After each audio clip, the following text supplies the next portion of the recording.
Bienvenidos a una semana más en nuestra campaña sobre cómo desarrollar la virtud de la paciencia. Seguramente te has dado cuenta de que no hay nada secreto, de que no hay nada automático. La virtud de la paciencia es una virtud, como todas las virtudes, donde tenemos que ir poco a poco examinándonos, poco a poco aprendiendo, poco a poco acercándonos a Dios. Hemos hecho ya un pequeño examen de nuestra vida. Hemos hablado de esa pacientina, de la oración y de todo lo que nos puede dar en esa unión con Dios para poder convertir esas ocasiones de impaciencia en algo que sea una virtud. Hemos hablado también de esos 4 pasos para crecer en la paciencia. Vamos a hablar ahora en esta semana de la triple dirección de la paciencia. Nos dice el autor que ser paciente es una ciencia. La ciencia de mantener la paz. Está jugando con las palabras paz y ciencia. La ciencia de mantener la paz. Y esto se logra, como cualquier ciencia, poco a poco. Se logra con errores y aciertos, con intentos, con muchos intentos. La paciencia ordinariamente no es algo natural, sino que lo adquirimos. Es una virtud que debemos trabajar. Es cierto que hay temperamentos, que hay caracteres de personas que son más dados a ser pacientes. Y es cierto que hay otros que son más dados a la ira o la impaciencia.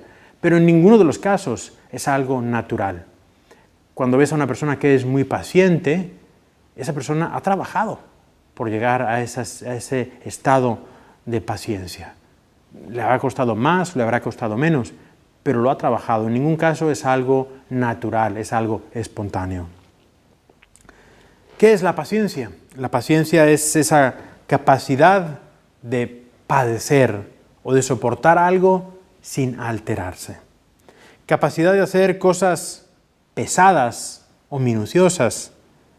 La facultad de saber esperar algo cuando se desea mucho. Es también la tranquilidad de espera ante el dolor, ante una situación difícil. Es la virtud del que sabe sufrir con resignación. La capacidad de esperar con serenidad la resolución de las cosas. Común a todas esas definiciones que acabamos de leer es el hecho de que hay algo exterior a nosotros que nos pone a prueba. Es decir, que para crecer en la paciencia hay que tener oportunidades. Es decir, hay que tener esas ocasiones que se acercan a mí y que pueden convertirse o en una ocasión para crecer en la paciencia o todo lo contrario, una ocasión para perder la paciencia. Cada momento, por tanto, es una oportunidad. Y para crecer en la paciencia hay que arriesgarse, no hay que huir de esos hechos. La palabra paciencia viene de la palabra latina pati, que significa sufrir. De ahí que a los enfermos se les llame pacientes, aunque a veces sean impacientes, porque sufren, porque están sufriendo una enfermedad. Es decir, que para ser paciente, para crecer en la paciencia, hay que estar dispuesto a sufrir, dispuesto al dolor. Y quizás es por eso que en nuestro mundo de hoy haya tanta impaciencia. Quizás es por eso que en nuestro mundo de hoy haya tanta ira.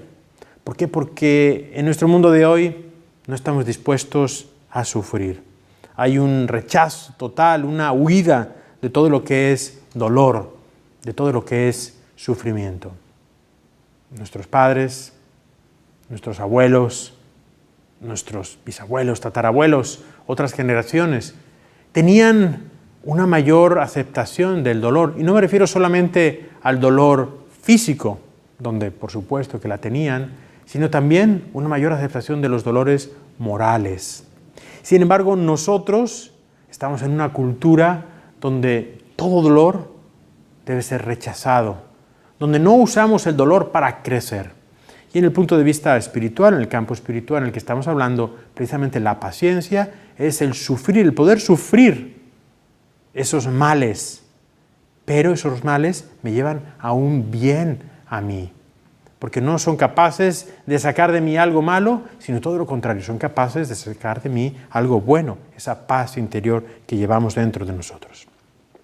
¿Cuál es esa triple dirección de la paciencia? En primer lugar, es la paciencia con nosotros mismos. Es la más difícil. ¿Por qué? Porque siempre estamos con nosotros mismos. Es la paciencia ante nuestras caídas, ante nuestros fallos, ante nuestras debilidades. Esto no quiere decir que tengamos que aceptar, que condescender con nuestras caídas. Implica la humildad y la esperanza de saber que Dios actúa y momentos mejores vendrán. Implica el ser capaces de distanciarnos un poco de nosotros mismos, de las cosas, de no absolutizar lo que vivimos o sentimos en el momento. Implica vivir ese momento presente, el dar tiempo al tiempo.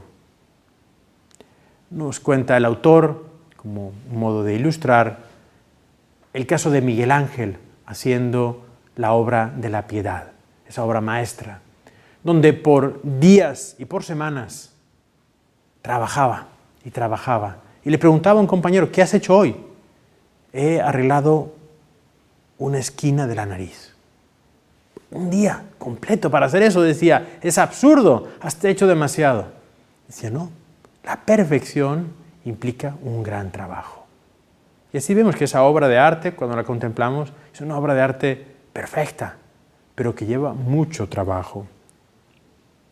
En segundo lugar, la paciencia con los acontecimientos de la vida.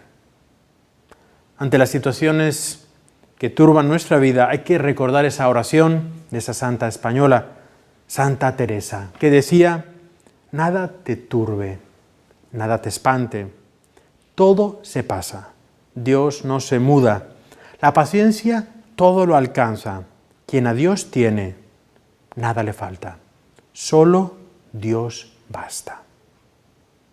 Todo se pasa. Hay muchos acontecimientos en la vida de la que no somos responsables y ante la que nada podemos hacer. El clima, desastres naturales, accidentes ajenos a nosotros. ¿Por qué impacientarnos ante algo que no podemos cambiar? Eso no quiere decir que no nos afecte. Lo que debemos hacer es entregarle a Dios ese dolor, el poder aceptarlo en nuestras vidas y el vivirlo. Pero ¿por qué impacientarme por algo que no puedo cambiar, que es completamente ajeno a mí? El autor nos ilustra esto con la historia de ese mensaje secreto en el alillo del rey. Esas 3 palabras. Esto también pasará. Es una historia muy bonita, ejemplar de un cuento, pero que nos recuerda eso. Todo en nuestra vida, las cosas malas, todo en nuestra vida, las cosas buenas, todo pasa. Es lo que la Biblia también nos recuerda en el libro del Eclesiastés, cuando nos dice, hay un tiempo para cada cosa, tiempo para nacer, para morir, para plantar, para arrancar, para edificar, ¿te acuerdas? Una lista muy larga. Es decir, nos está diciendo, ¿de qué te preocupas? Hay tiempo para todo. ¿De qué te impacientas? Hay tiempo para todo. Hay tiempo para sembrar, tiempo para cosechar. Hay tiempo para coser y tiempo para rasgar, para callar y para hablar. La paciencia en este paso es importante, esa paciencia, darme cuenta de que hay muchas cosas que yo no puedo cambiar y tengo que aceptarlas en mi vida. En tercer lugar, la paciencia para con nuestros prójimos, especialmente los que están más cerca, nuestra familia, nuestros compañeros de trabajo. Nos referimos a las cosas objetivas que nos molestan de los demás o a las cosas objetivas con las que nosotros molestamos a los demás. Hay personas enfermizas que se molestan por todo. Esas personas en realidad tienen una enfermedad. Pero nosotros estamos hablando de las cosas objetivas, cuando hay algo real, objetivo, que mi hermano, que mi hermana, que mi hijo, que mi esposo, que mi esposa, que mi compañero de trabajo hace y que se convierte en una ocasión para mí para poder ejercer la paciencia o perder la paciencia. La clave es ver a esa persona como Dios la ve. ¿Cómo actuaría Jesús? ¿Cómo actúa Jesús? ¿Cómo actuó Él cuando la gente le apretaba? ¿Cómo actuó Jesús cuando todos le querían tocar? Cuando los niños se abalanzaban sobre Él, cuando los fariseos le hacían preguntas para ponerlo a prueba, cuando Herodes le mandaba espías. ¿Cómo actuó Jesús? Con amor, con paciencia. Esa es la respuesta. Ver a los demás con los ojos de Dios. No dejarnos llevar por la inmediatez de lo que tenemos enfrente. No ver a la persona que tengo enfrente solamente, sino ver con amor, con comprensión.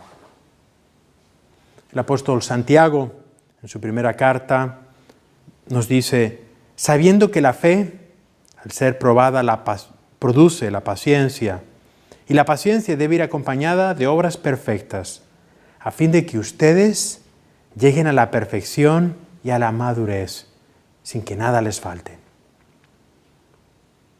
En las relaciones con los demás se prueba nuestra fe, de ver a los demás como Dios los ve. Pero si somos capaces de eso, entonces va a surgir esa paciencia y va a surgir ese amor.